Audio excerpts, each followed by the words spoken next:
इयम् आकाशवाणी। सम्प्रति वार्ताः श्रूयन्ताम्। प्रवाचिका साधना शर्मा।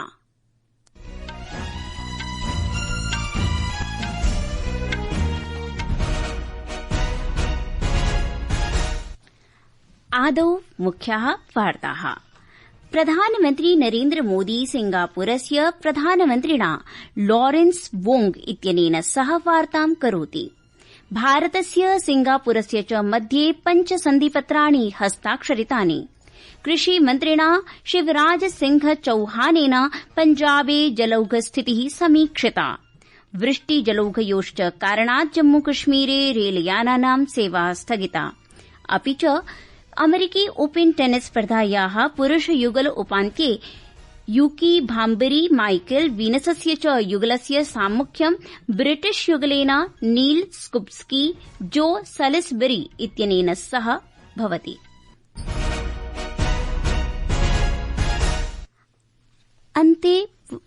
अन्ते वार्ता विस्तरेण। प्रधानमन्त्री नरेन्द्र मोदी सिंगापुरस्य प्रधानमन्त्रिणा लॉरेन्स वोंग इत्यनेन सह वार्तां करोति। भारतस्य सिंगापुरस्य च मध्ये 5 सन्धिपत्राणि हस्ताक्षरितानि। भारतं सिंगापुरं च अद्य सिविल एविएशन अर्थात् नागरिक विमाननं, स्पेस अन्तरिक्षं, कौशल विकासं, डिजिटल सम्पत्त्याः नवीनीकरणम् इति विषयक 5 सन्धिषु हस्ताक्षरं कृतवती। अद्य नवदिल्ली नगरे प्रधानमन्त्रिणः नरेन्द्र मोदिनः सिंगापुरस्य प्रधानमन्त्रिणः लॉरेन्स वोंगस्य च मध्ये वार्तायां सन्धयः जाताः। सः अवदत् यत् आतंकवाद विषये उभयोः देशयोः एका चिन्ता अस्ति। सः अवदत् यत् आतंकवादं विरुध्य एकीकृत्य युद्धं कर्तुं सर्वेषां मानवीय देशानां कर्तव्यम् अस्ति इति उभयोः देशयोः मतम्।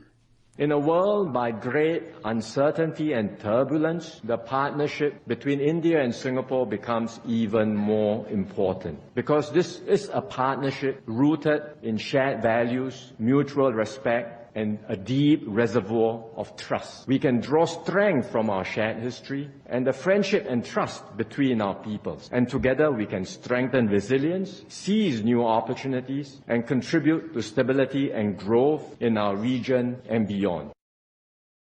मोदिना प्रोक्तं यत् उभौ देशौ आसियान देशानां सहयोगाय हिन्द प्रशान्त क्षेत्रे शान्तये स्थिरतायै च संयुक्त्या दृष्ट्या अग्रे सारयिष्यतः।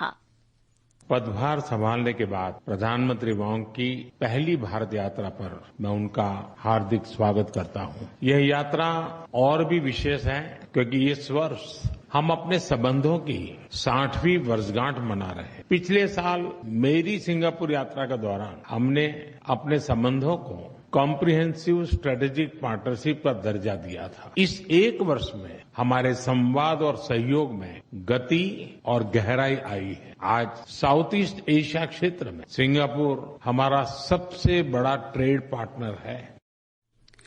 प्रधानमन्त्री नरेन्द्र मोदी तथा सिंगापुरस्य प्रधानमन्त्री लॉरेन्स वोंग वर्यः अद्य JN port PSA Mumbai terminal इत्यस्य द्वितीयचरणस्य उद्घाटनम् अकरोत्।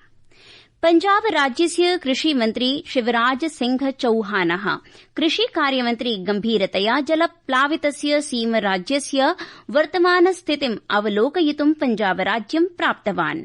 पञ्जाबराज्यस्य राज्यपाल गुलाब चन्द कटारिया अमृतसर, पठानकोट, गुरुदासपुर, तरनतारन, फिरोजपुर इत्येतेषु 5 सर्वाधिक प्रभावित मण्डलेषु जलप्लावनस्य स्थिति विषये विस्तृतं प्रतिवेदनं केन्द्रीयमन्त्रिणे समर्पितवान् इति आकाशवाण्याः संवाददाता सूचितवान्। केन्द्र राज्य सर्वकारस्य सम्बद्ध अधिकारिणः समीक्षा सभायाम् आहूताः। ततः पूर्वं चौहानः अमृतसर, गुरुदासपुर, कपूरथला ग्रामान् अपि गच्छति। आज हम जनता से संवाद करेंगे और उसके बाद जो स्थिति है उसके आकलन करने के लिए 2 केंद्रीय टीमें भी आज आ गई हैं, जिनमें अलग अलग विभागों के अधिकारी सम्मिलित हैं। दोनों टीमें आज से दौरा करना शुरू कर रही है, स्थिति का आकलन करेंगी और उसके बाद भारत सरकार को रिपोर्ट देगी। वस्तु सेवा कर परिषदा सर्वसम्मत्या दैनन्दिन उपयोगस्य अनेकेषां वस्तूनां दरे न्यूनतायै अनुमोदनं कृतम्, येन अधिकांशतः वस्तूनि सेवाश्च न्यूनार्गतया भवेयुः।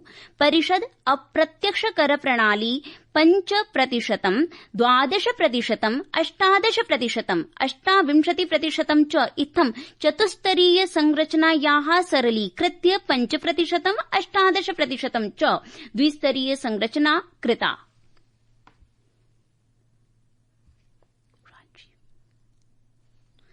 पीएचडीसी वाणिज्य संघस्य अध्यक्षः हेमन्त जैनः अवदत् यत् जीएसटी संशोधनं सर्वकारस्य द्विपक्षीया रणनीतिः अस्ति, या सामान्य जनस्य जीवनं सुलभं करिष्यति, तथा च उद्योगस्य कृते जीएसटी वस्तु सेवा कर प्रक्रिया सरलां करिष्यति।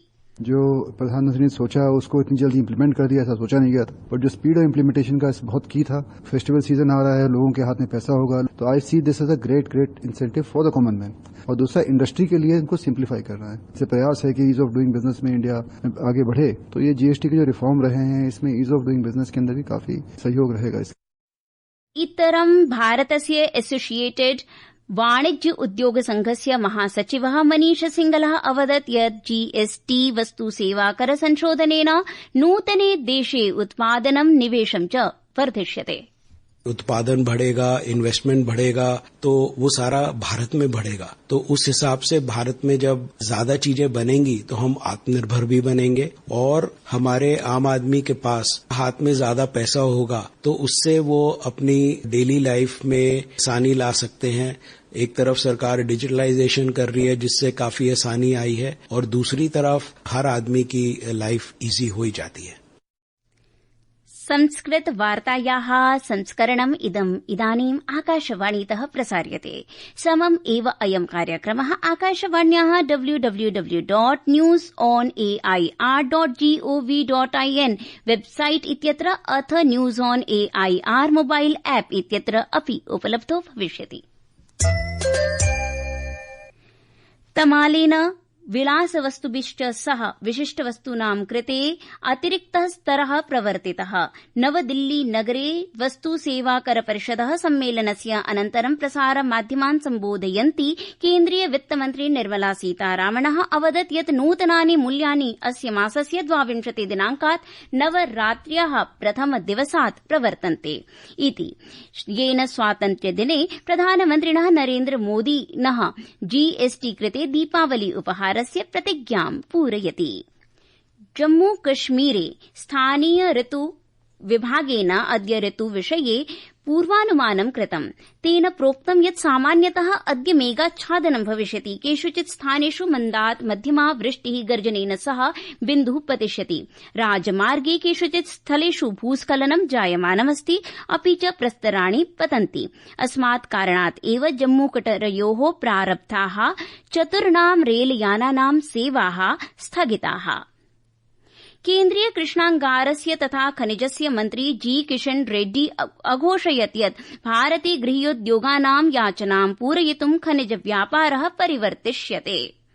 स्वास्थ्य मन्त्री जयप्रकाश नड्डा अवदत् यत् जीएसटी संशोधनेन स्वास्थ्य सेवा सर्वेषां कृते सुलभा भविष्यति। एतेन निर्धनानां मध्यमवर्गं च प्रति सर्वकारस्य प्रतिबद्धता पुनः पुष्टा जाता इति असौ अवदत्।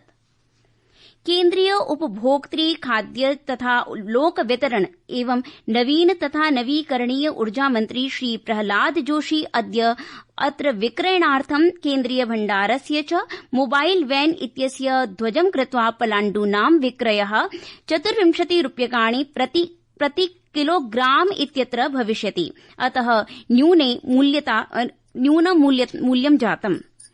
नीति आयोगस्य सीईओ वीवीआर सुब्रह्मण्यम प्रौद्योगिकी स्वामित्वस्य आवश्यकतायां बलं दत्तवान्। कोऽपि देशः अधमर्णस्य प्रविधौ निर्भरः नैव भवितुम् अर्हति।